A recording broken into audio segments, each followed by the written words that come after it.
여러분 반갑습니다. 여러분 오늘이 14주입니다. 사실은 어, 다른 때도 그 14주가 마지막 주입니다. 왜냐하면 15주는 이제 기말고사 시험만 치고 강의를 그동안 안 했어요. 근데 물론 이제 다음 주에 어, 비대면 온라인 시험 기말고사 치고 한 강의가 남아 있는데 그것은 이제 제가 별도로 이제 특별히 설교 비슷하게 이제 할 겁니다. 네, 엄밀히 하면 오늘이 마지막 강의라 해도 강의 아닙니다. 그 저를 그동안 여러 가지 부족한 저를 잘 이렇게 믿어주시고 신뢰해주시고 잘 들어주시면 감사합니다. 끝까지 오늘도 이 강의를 통해서 여러분 귀한 진리를 발견하는 복된 시간 되기를 바랍니다. 오늘은 무엇보다 중요한 이 자아 정체성에 대해서 자아상의 형성 이게 얼마나 중요합니까? 우리가 당신은 누굽니까? 라고 질문을 던지면 우리는 누구라고 대답하기가 쉽지 않습니다. 만약 이름을 대면 그건 이름일 뿐입니다. 만약에 나는 대학 교수입니다 하면 이 대학 교수가 자기가 아니에요. 사실 대학 교수라는 것은 하나의 직업이죠. 뭐 심지어 뭐 대통령, 뭐 의사, 변호사, 판사, 사장, 회장 이런 것도 이름 그 사람 직업이고 직위이지 그 사람의 진정한 자아는 아니거든요. 근데 세상 사람들은 자꾸 이 신분에 대해서 너무 민감해요. 마치 이 신분에서 자기가 모든 게 달라지는 것처럼 실제로 그렇지는 않는데 직위와 직위가 굉장히 높으면서도 얼마나 잘못된 사람이 많은지 모릅니다. 그래서 이런 뭐 직위라든가 직업 자체가 그 사람을 다 대변할 수가 없죠. 그 진정한 결론적으로 말해서 진정한 자아상은 정체성은 하나인과의 관계 속에서 발견되지 않으면 이 거짓된 자아상을 형성할 가능성이 많은 것이 바로 이겁니다. 그래서 소크라테스가 너 자신을 알라 이랬는데 사실 그게 가장 인생에 던져야 될 중요한 질문이죠. 그러나 그 질문의 대답은 철학만으로 되지 않습니다. 신학을 통해서 하나님을 만나야 진정한 자아 정체성의 문제, 자아성의 형성의 문제가 해결됩니다. 우선 강의를 듣고, 발표를 듣고 계속 강의를 하도록 하겠습니다.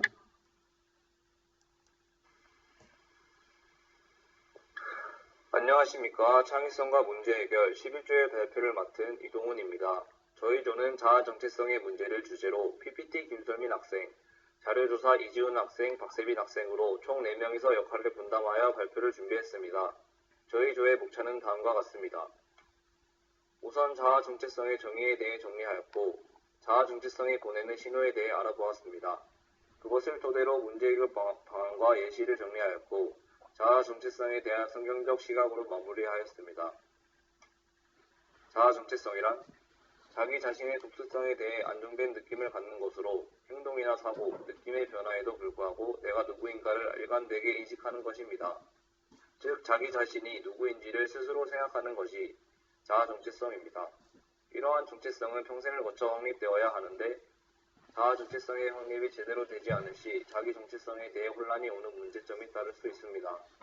다음으로는 자아 정체성이 보내는 신호 7가지에 대해 알아보겠습니다. 첫 번째, 커리어에 자신이 없다. 만약 당신이 자아 정체성의 위기를 맞고 있다면 관심 없는 일을 하고 있는 것입니다.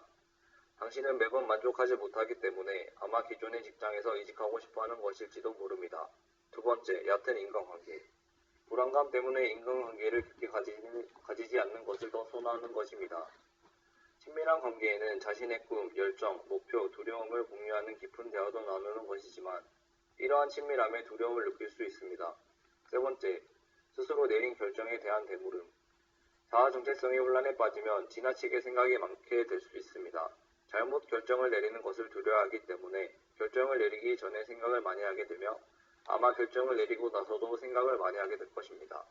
네 번째, 성 역할에 대한 자신의 생각을 잘 모르겠다. 특정 젠더의 역할이라 무엇인지 잘 모를 수 있습니다.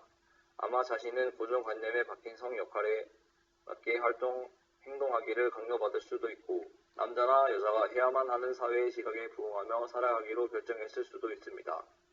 하지만 남자와 여자의 역할에 관해 어떤 입장에서 생각하는지 고려하는 것은 자아를 찾는 것과 어떤 상황에서 가장 편안함을 느끼는지를 파악하는 게 중요합니다. 5번째, 나에 대한 질문을 꺼린다. 누군가 자신에 대해 물어볼 때 불편해지는 것입니다. 당신이 어떤 가치나 이상을 지키려고 노력하고 있는 상황에서 누군가 그것에 대해 물어볼 때 당신은 갑자기 불안함을 느낄 수 있습니다. 6번째, 가끔 자기 자신을 믿을 수가 없다.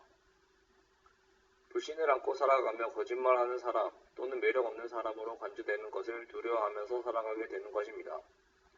7번째, 신체적 감정적으로 피로를 느낀다. 스트레스와 신체적인 건강은 매우 밀접한 관련이 있습니다. 인생의 큰 질문에 대한 다양한 답을 찾으려고 과도하게 내 일을 시킨다면 우리 몸을 응급 상황으로 간주할 것입니다.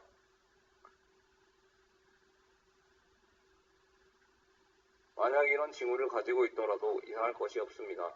목표와 자아를 찾는 것은 꽤 시간이 걸리는 일입니다. 바람직한 자아 정체성을 확립하기 위해서는 자신의 존재를 소중히 여기고 자신의 존재 이유를 스스로 발견해야 하고 주체성을 가지고 자기 자신을 인식하려고 하는 노력이 필요합니다. 자아 정체성에 대한 예시로는 어렸을 적 한 번쯤 보았을 동화인 강아지 똥을 선정하였습니다. 시골길 돌담 외딴 구석에 홀로 남겨진 어린 강아지 똥은 작은 참새와 조그만 흙덩이마저도 하찮게 보는 여리고 쓸모없는 존재입니다. 그나마 말똥무라도 되어주던 흙덩이도 떠나고 추운 겨울을 외롭게 보낸 강아지 똥은 봄이 되어 암탉과 병아리 가족을 만나지만 그들 역시 강아지 똥에게서 아무런 쓸모를 발견하지 못하고 강아지 똥을 지나쳐 버립니다. 봄비가 내리던 어느 날 강아지 똥은 자신의 곁에 피어난 민들레를 만나게 되고 민들레는 별처럼 고운 꽃을 피우는 존재라는 사실에 민들레를 부러워합니다. 하지만 민들레는 자신이 고운 꽃을 피우기 위해서는 강아지 똥이 거름이 되어 주어야 한다고 말하고 강아지 똥은 그제서야 자신의 쓸모를 발견하고 민들레를 힘껏 포옹합니다. 결국 강아지 똥은 온전히 자신의 몸을 녹여 아름다운 민들레 꽃을 피우게 되고 민들레는 호시가 되어 넓은 세상으로 날아갑니다.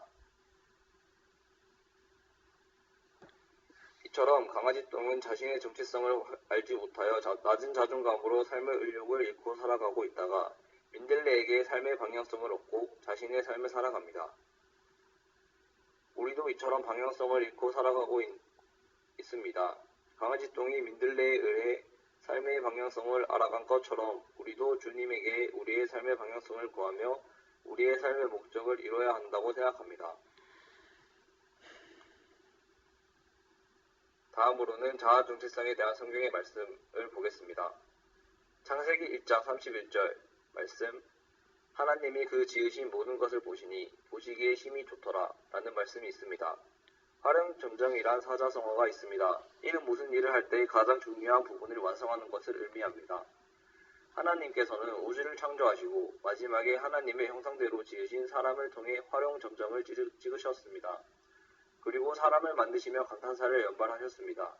이처럼 사람, 즉 우리는 하나님이 창조하셨습니다. 그렇게 자기 자신을 소중히 중요히 여기도록 노력해야 합니다. 이상으로 발표를 마치겠습니다. 감사합니다.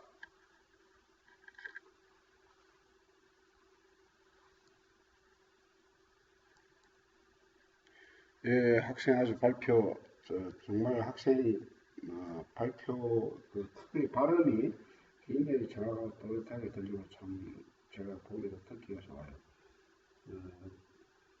여러 가지 어떤 그 자아 형성에 대해서 이야기를 많이 했는데 제가 볼 때는 약간 일반 심리학적 관점에서 설명을 많이 하는 것 같아요.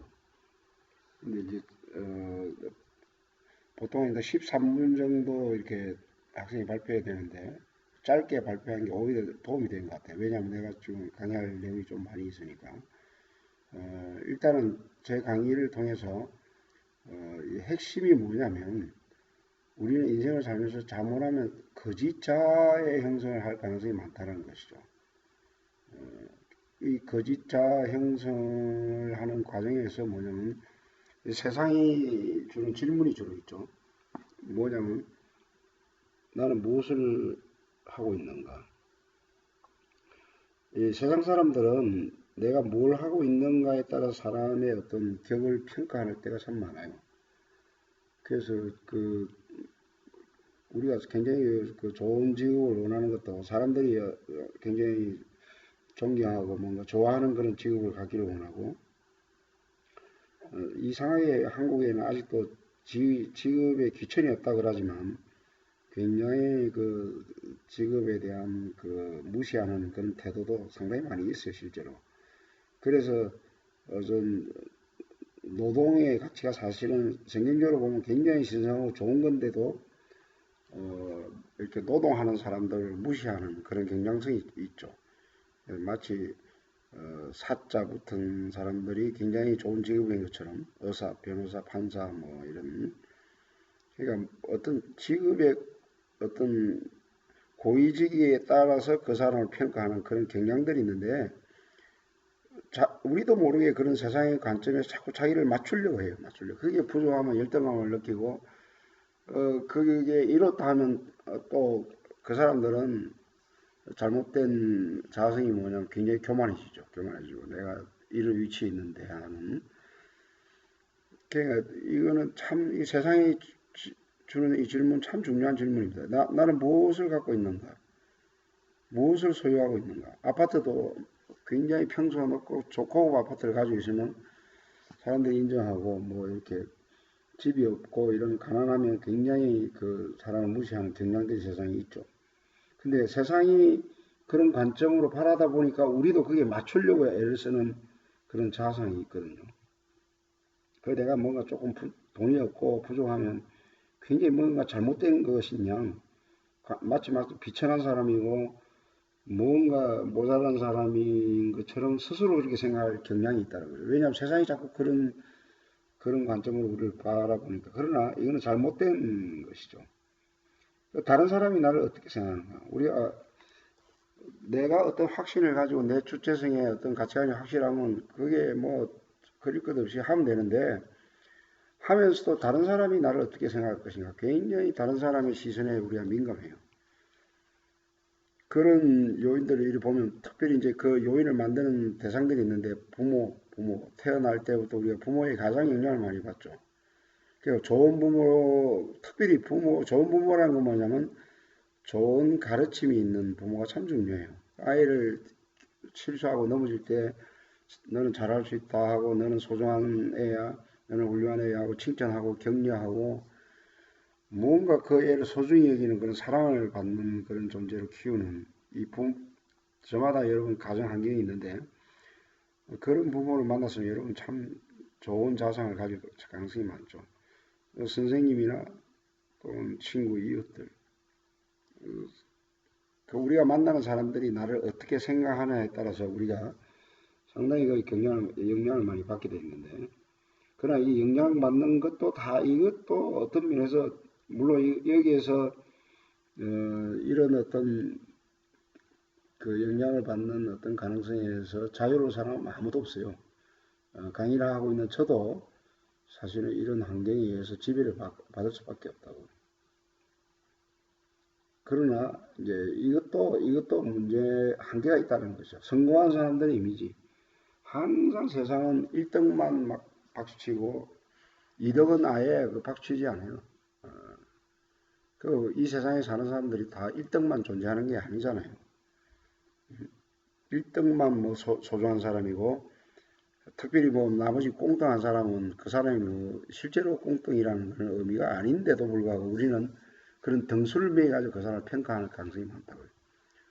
시험도 그렇죠. 뭐 A 학점, B 학점, C 학점 이상하게 구분을 딱 해가지고 마치 A 학점 맞은 학생은 훌륭한 학생이고 C 학점 맞은 학생은 열등 학생이고 그런 이미지를 주죠. 세상이 그렇게 한다는 거예요. 우리도 거의 맞추려고 막 하잖아요. 그러나 C 학점 맞으면서도 당당할 수 있는 그 사람은 어떤 사람은 대단한 사람이죠. 세상의 잘못된 잣대, 여러 가지 잣대가 뭐 돈, 명예, 뭐 미모, 뭐 여러 가지 어떤 잣대가 있지 않습니까? 여기에서 자유로울 사람은 없는데, 중요한 거는 뭐냐면 하나님의 관점에서 내가 누구라는 것을 이게 바로 바른 자아상을 만드는 거죠. 내가 하나님 앞에서 누구인가? 그러니까 부정적 자아상을 만드는 가장 대표적인 그 의식이 뭐냐면 열등의식과 우월의식인데 이 열등의식이라는 것은 결국 비교의식에서 나오는 거예요. 비교의식. 남과 비교할 때 저 사람이 뭔가 우월해 보니까 내 열등감이 생기는 거거든요. 근데 이 비교의식이 남아있는 한 절대로 서울대학 수석 졸업했다 해가지고 그 사람이 열등감에 자유로운 게 되는 게 아니에요. 아무리 서울대학 수석 졸업하더라도 하버드생 수석 졸업한 학생 앞에 가면 이 사람 열등감 가질 수밖에 없죠. 그러니까 비교의식은 절대로 열등감과 우월감을 해결할 수가 없습니다. 그러니까 창조의식을 가져야 되는데 결국 창조의식이라는 건 뭐냐면 하나님께서 이 역사 가운데 나라는 존재를 유일하게 나라는 존재가 없다는 것이죠. 여러분 개개인 한 사람 한 사람이 역사 속에 정말 유일한 존재예요. 하나님이 똑같은 사람을 지은 쌍둥이라도 똑같지 않아요. 유일한 존재로 지었다는 창조의식을 가질 때 남과 비교할 필요 없다는 것이죠. 거기에 당당함이 나오고 나의 가치를 가질 수가 있다는 것이죠. 그래요. 우리가 이제 주로 비교하는 것들 내용이 뭐냐면 주로 외모, 돈, 네가 더 예쁘냐, 누가 돈을 더 많이 가졌냐, 네가 뭐 더 우수한 대학을 나왔느냐, 박사학위를 땄느냐 안 땄느냐 이런 거에 의해서 평가하는 지능지수가 얼마나, 지식을 얼마나 가지고 있나. 그 다음에 어떤 남편과 어떤 아내를 가지고 있느냐, 차가 어떤 차냐, 고급차냐, 에쿠스냐, 제네시스냐, 티코나 모닝은 아주 우습게 알고. 여러분 경차를 타면서도 절대로 좋은 차 타는 사람 앞에서 이렇게 꺾이지 않고 뭔가 당당함을 가지고 있는 그 사람이 아주 귀한 자존감을 가지고 있는 거죠. 고급 옷을 입었느냐, 어떤 집에 사느냐. 우리 대학생들도 굉장히 이런 거에 의해서 이렇게 사람들을 평가하는, 여기서 자유로워야 되는데 이걸 깊이 생각하셔야 됩니다. 여러분 자아정체상이라는 게 굉장히 중요하고 심오한 주제예요. 심오한 주제. 그래서 우리는 조금이라도 이런데 뭔가 이렇게 비판을 받고 뭔가 만족이 안 오면 내 자신이 막 분노하거든요. 이 거짓된 자아에서 나오는 어떤 짜증과 분노죠, 분노. 근데 이제 우리가 예수님을 믿을 때 하나님의 관계 속에서 자기가 누구란 걸 알게 되거든요. 이게 진정한 자아상의 발견이죠. 그러니까 엄밀하게 이야기하면 예수를 믿지 않고 진리를 발견하지 않고 하나님의 자녀가 되지 않고는 진정한 자아상을 발견할 수가 없어요. 그건 거짓된 자아상 속에 살다가 죽는 거예요. 나는 사장이다, 나는 회장이다, 나는 대학 총장이다, 나는 뭐 대통령이다. 그 다 세상에서 주는 일시적인 어떤 직이지 그게 진정한 자아가 아니거든요. 하나님의 관계에서 내가 누구냐 이걸 알아야 되는 게. 사실은 어떤 신분을 갖든 간에 요거 하기 전에 잠깐 저번에 인간론 할 때 잠깐 우리 언급한 거 제가 강조를 좀 할게요. 예수를 믿기 전에 인간의 모든 상태는 우리가 그 사탄의 노예가 되어 있고 하나님의 진노 아래 있고 영적으로 죽어 있는 존재라는 거 한번 이야기한 적 있지 않습니까? 그 실상을 알지 못하면 자기가 암에 걸렸는데도 끝까지 암에 걸리지 않는 것처럼 우기는 것과 다름없는 거예요. 그러니까 예수 믿지 않는 사람들은 막 돈으로 성공하고 이 세상에 스타가 되고 유명한 사람이 될 수가 있어요. 그러나 그게 자기 자아의 모습이 아니에요. 마치 그 타이타닉 영화 여러분 봤지 않습니까? 그 침몰하는 배 타가지고 잠시 후면 배가 깔았는데 그 위에서 무슨 고급 옷을 입었냐, 무슨 좋은 음식을 먹냐, 뭐 신분을 자랑하냐, 그거가 똑같죠. 지금 침몰하는 배 가운데 있는데 그게 무슨 의미가 있습니까? 그러니까 예수 믿지 않는 사람은 하나님의 어마어마한 심판이 있는데 그 자아상이라는 게 의미가 없는 거죠. 그러니까 진정한 자아상이 아니라는 것이죠. 예수 믿을 때 주어지는 자아상이 진짜인데 몇 가지를 좀 기억하세요. 예수를 믿게 되면 하나님이 자녀가 되는 권세를 주십니다. 영원한 하나님의 자녀가 되는 거예요. 이 만물을 창조하신 하나님의 자녀가 된다는 이건 엄청난 프라이버시가 회복되는 거죠. 그러니까 내가 가지고 뭐 안 가지고 그거 다 필요 없고 신분이 또 다 없고 내가 하나님의 자녀가 됐다. 이거 하나만으로도 여러분들은 자아상이 회복되는 거죠. 그 아브라함을 불렀을 때 큰 민족을 이루고 네 이름을 창대케 하고 복의 근원이 될지라 했는데 갈라디아에서 보면 너희가 그리스도인이면 그리스도와 함께 아브라함과 함께 복을 받는다 이런 표현이 있거든요. 그러니까 예수를 믿는 순간에 하나님 여러분 복 받는 대열에 들었습니다. 물론 복 받는다 무조건 복 주는 게 아니라 하나님이 요구하시는 그 말씀에 순종하는 어떤 그 단계라든가 그 다음에 인격의 변화라든가 그런 걸 하나님 맞춰서 살 때 그렇게 복을 주시는 거죠. 그 다음에 예수 그리스도 안에 있으면 새로운 피조물이라고 이야기하고 있습니다. 왜 피조물입니까? 예수 믿을 때 앞으로 장차 부활될 그리고 영원한 천국에 들어갈 시민권을 획득하는 사람이지 않습니까? 그 다음에 하나의 후사 삼성의 이재용이가 그 모든 삼성을 기업을 이어봤듯이 하나님의 기업 그 천국을 우리가 이어봤죠. 그 다음에 왕같은 제사장 옛날에 그 구약에는 보면 죄를 범하면 제사장만이 그 지성소에 들어갈 수 있었는데 우리가 예수 믿으면 전부 왕같은 제사장이 다 돼가지고 여러분들이 직접 하나님의 보좌에 나아갈 수 있다는 거죠. 기도로 통해서. 그러니까 천주교에서 말하는 신부에게 가지고 뭐 자기 죄를 고백하고 이거 전부 다 사람 앞에서 그 고백할 필요 없는 거예요. 잘못된 거예요. 하나님의 보좌 앞에서 바로 여러분들 죄를 회개하고 고백하고 용서를 받기도 하고 생명의 성령의 법이 제가 사망에서 너를 해방된다. 천국을 가는 여정에서 모든 환난, 고난, 시험에서 이길 수 있도록 하나님께서 도와주시고 보호하신다. 그러니까 나의 어떤 어려운 가운데서도 하나님 나를 보호하신다. 얼마나 든든합니까? 자아 형성에 대해서 굉장히 그 든든한 마음이 생기죠. 그러나 이것뿐만 아니고 이 외에도 여러 가지 성경적으로 자아상에 대한 우리가 공부를 해야 될 그런 내용이 많이 있는데 시간상으로 이것밖에 못할 것 같아요. 우리가 예수 믿고 이런 좋은 점도 있지만 또 하나는 뭐냐면 예수 믿는 데가 내가 뭐 일사천리로 다 잘 되는 것은 절대로 아닙니다. 나의 재성과 나의 연약함과 나의 부패성이 아직도 남아있기 때문에 이 땅에서는 저번에 칭의 위의 삶에서 우리가 여러 가지 이야기했잖아요. 우리는 이 땅에서 싸워야 될 그 3대 적이 있다고. 사탄과 싸워야 되고 이 세상의 잘못된 가치관과 싸워야 되고 특히나 내 속에 있는 죄와 싸워야 되거든요. 내 속에 있는 시기, 질투, 미움, 분노, 뭐 교만한 마음, 여러 가지 분노하는 마음, 짜증내는 마음, 남을 미워하는 마음, 비판하는 마음 이런 거 다 내면에 있는 걸 극복해야 되거든요.